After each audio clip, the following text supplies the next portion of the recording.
बदाम भिजवून खाणं आरोग्यासाठी फायदेशीर असतं हे आपल्याला सर्वांनाच माहिती आहे. मात्र बदाम महाग असल्यामुळे अनेक जण ते खाणं टाळतात.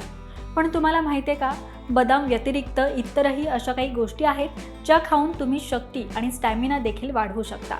तर याच अनुषंगानं आजच्या व्हिडिओत आपण बदामाला 6 पर्याय नेमके कोणते आहेत ते जाणून घेऊयात, ज्यातून तुम्हाला प्रोटीन, कॅल्शियम, व्हिटॅमिन बी, फायबर, हेल्दी कार्ब्स मिळू शकतात. तर नंबर 1, प्रथिनांसाठी मूग डाळ सर्वोत्तम आहे. ते भिजवून किंवा अंकुरित केलेले खाता येतं. युनायटेड स्टेट्स डिपार्टमेंट ऑफ ॲग्रिकल्चरनुसार त्यात प्रथिने, कार्ब्स, फोलेट, व्हिटॅमिन बी, लोह असतं.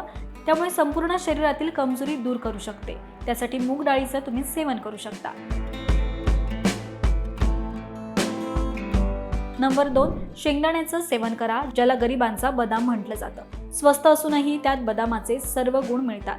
त्यात प्रथिने, फायबर, मॅग्नेशियम, कॅल्शियम यांसारखे जवळजवळ सर्व पोषक घटक असतात. हे रात्रभर भिजवून तुम्ही बदामासारखे खाऊ शकता. नंबर 3, हरभऱ्याचं सेवन करा.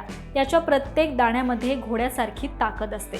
यामध्ये प्रथिने, फायबर, लोह, कॅल्शियम, व्हिटॅमिन बी, व्हिटॅमिन सी आणि आरोग्यदायी कॅलरीज असतात. यामुळे स्नायू आणि हाडे मजबूत होतात.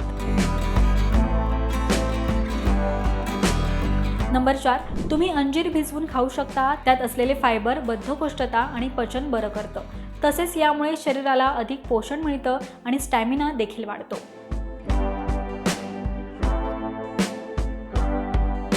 नंबर 6, अक्रोड खा. बदामापेक्षा अक्रोड हे मेंदूसाठी अधिक आरोग्यदायी असतात. हे खाल्ल्यामुळे वृद्धत्व असताना देखील मेंदूचं कार्य सुधारतं.